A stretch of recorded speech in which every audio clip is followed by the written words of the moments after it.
Le 12 juillet 2017, le gouvernement prenait une mesure de plafonnement des prix des 5 produits de grande consommation pour 6 mois. Cette mesure concernait le riz, l'huile de table, la tomate concentrée, le sucre et le ciment. 6 mois après, l'heure est au bilan à Adzopé. Les consommateurs de la région de Lamé font le point de l'application de cette mesure dans les circonscriptions administratives à leur premier responsable. Selon les responsables locaux de l'association des consommateurs, cette mesure du gouvernement a été respectée sur l'ensemble des marchés de la région. Soumaoro Ben Fali, président de la Procassi, Association pour la protection des consommateurs actifs de Côte d'Ivoire, a saisi l'occasion pour mobiliser ses camarades à la sensibilisation des populations et des commerçants pour le respect des mesures prises par le gouvernement. Suite à la réussite de l'opération du plafonnement des prix des produits de grande consommation, Soumaoro Ben Fali souhaite sa reconduction. Merci au président de la République, au Premier ministre, au ministre du Commerce pour cette mesure, mais nous demandons pardon que cette mesure soit reconduite et que cette mesure soit élargie à d'autres produits de grande consommation pour nous permettre de corriger les erreurs du passé et pour nous permettre cette fois-ci de mener une plus grande sensibilisation et l'implication des uns et des autres pour que la deuxième phase soit une satisfaction totale. Après la région de Lamé, le président de la Procassi, Association pour la protection des consommateurs actifs de Côte d'Ivoire, mettra le cap sur d'autres régions pour s'assurer du respect des mesures prises par le gouvernement.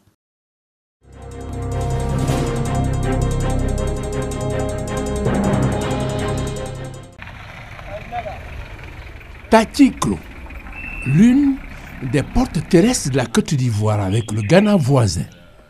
Son existence date de plus d'un siècle. Mais Tatikro n'a pas vu passer ces nombreuses années. Même le miracle ivoirien n'est pas passé par Tatikro. Les derniers investissements datent de l'ère Alassane Ouattara.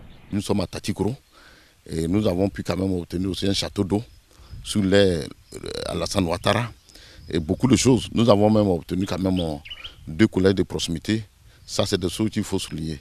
Les populations reconnaissantes ont souligné leur gratitude. Mais à Tatikro, on a une préoccupation majeure.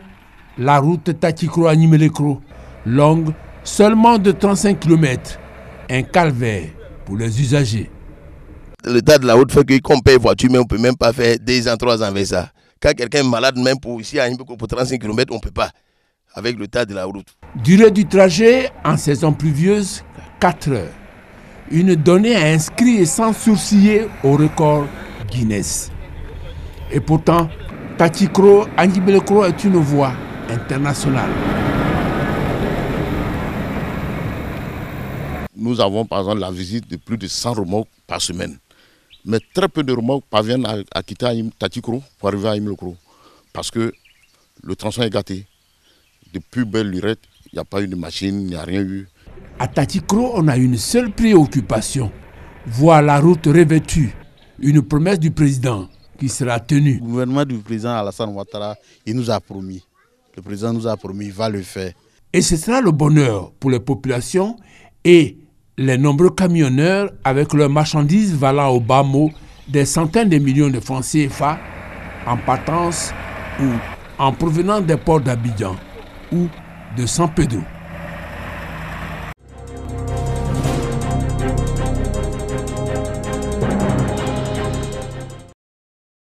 Côte-Thierry, village de la sous-préfecture de Latahar, dans le département de Korogo. Voici l'unique pompe hydraulique villageoise qui alimentait les populations de cette localité. Conséquence, des querelles interminables entre femmes et leur impact sur la cohésion sociale. Dans d'autres localités du département, Zanakar, Zemokar, Sielekar et Kolvego, les femmes parcouraient des kilomètres pour puiser de l'eau dans des puits. Toutes ces difficultés pour s'approvisionner en eau sont aujourd'hui un vieux souvenir. L'inauguration du château d'eau de Zemokar, baptisé du nom du Premier ministre Amadou Gon Coulibaly, ouvre une nouvelle page dans leur vie. Le château d'eau de Zemokar peut produire jusqu'à 50 mètres cubes d'eau par heure. Une production assez suffisante pour approvisionner les habitants des 9 villages du département jusqu'en 2030, affirme Berté Ibrahim, directeur général de l'Office national de l'eau potable, ODEP. Au nom des populations bénéficiaires, Sorosana a salué les efforts du président de la République Alassane Ouattara et de son gouvernement dans leur politique d'offrir de l'eau potable aux 8000 âmes de ces localités.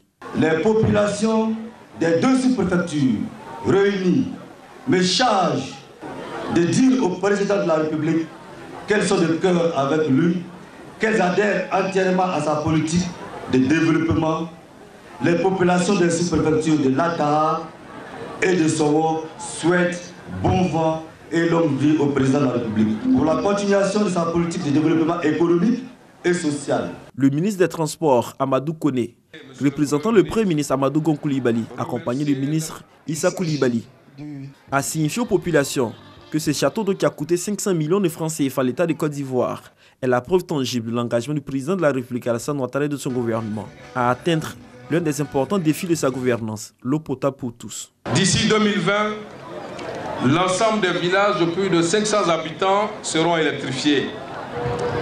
D'ici 2020, grâce au programme Eau pour tous, c'est plus de 4000 pompes hydrauliques qui vont être réalisées sur l'ensemble du territoire.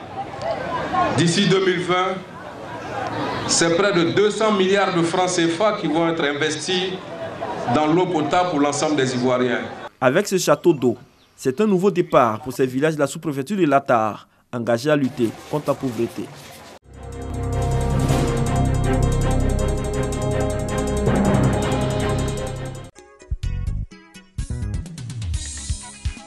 Au cœur de la tradition Akwe, au tribunal coutumier du village de Ngokro, le nouveau chef est présenté officiellement aux populations. Il s'agit de Yao Kwaku Michel, précédemment fonctionnaire international au Mali. Il a répondu à l'appel des siens pour conduire les destinées de ce village. Chez nous, le système est matriarcal. C'est neveu, côté maternel, qui hérite de la chefferie. On fait des consultations pour voir lequel est intelligent, lequel a une autorité, lequel a une assise pour tenir la famille. Et c'est celui-là qu'on choisit.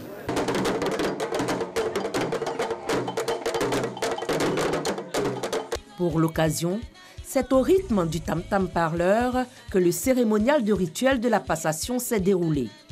Ce sont les 6 chefs de famille de lignage de Ngokro qui ont proposé l'élu du jour. Et selon la tradition, c'est le chef de canton qui a entériné le choix. Enfin, l'ensemble des chefs Akwe accueillent le nouveau venu dans leur rang avec tous les honneurs. Le canton Akwe regroupe une quarantaine de villages et le chef de canton Nanan Boigny III a la lourde charge de gouverner le peuple Akwe. Nous avons des valeurs qui structurent notre société, qui conditionnent nos modes de vie, nos modes de fonctionnement. Nous devons les garder. Donc c'est un combat qui est permanent. Je crois qu'aucun d'entre nous ne doit baisser les bras, aucun d'entre nous ne doit renoncer. Et vraiment, je ne souhaite pas que nos valeurs disparaissent au profit de la modernité. C'est une joie pour les populations d'accueillir leur nouveau chef de village. C'est un sentiment de joie qui nous anime en ce jour. Il y avait tellement de problèmes, de litiges et autres. Il n'y avait personne pour résoudre ces problèmes. Et aujourd'hui, quand il y a un chef, tout va bien, tout marche bien. Et il y a le comportement qui va changer. Il y a le développement aussi qui sera là et les femmes pourront participer. Au moment où tout le monde ne s'entend pas à avoir un chef, aujourd'hui, il y a un chef qui est nommé par le chef de canton. Donc nous sommes tous derrière lui et nous allons l'aider à diriger le village de Yamsoukro.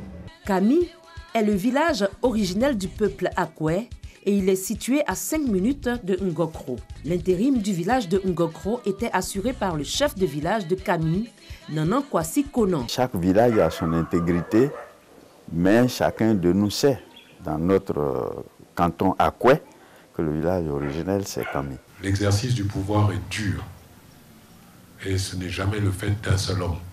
Le seul objectif que nous vivons, maintenir la paix entre toutes les communautés qui peuplent Yamoussoukro. La paix et l'entente entre nous, sans lesquelles rien n'est possible. Les Baoulés Akwe sont les ressortissants de Yamoussoukro. Ils sont très attachés à leurs valeurs culturelles et entendent les préserver. D'où la pérennisation par les générations à venir. Nous qui sommes jeunes, nous sommes ancrés dans cette tradition. Aujourd'hui, ce sont les jeunes qui dansent plus le goli. Ils apprennent les jeunes enfants à danser le goli, à ce que ça soit transmis de génération en génération. Concernant le bois sacré, on a du mal à pérenniser cela. Nous continuons de faire toujours l'école des vieux pour pouvoir nous transmettre ces valeurs. Ngokro retrouve toute sa noblesse avec la présentation de Nanan Yablet III. La tradition Akwe chère au chef de canton est ainsi respectée car tous les villages du canton ont désormais un garant des us et coutumes pour perpétuer le patrimoine culturel des Baoulés Akwe.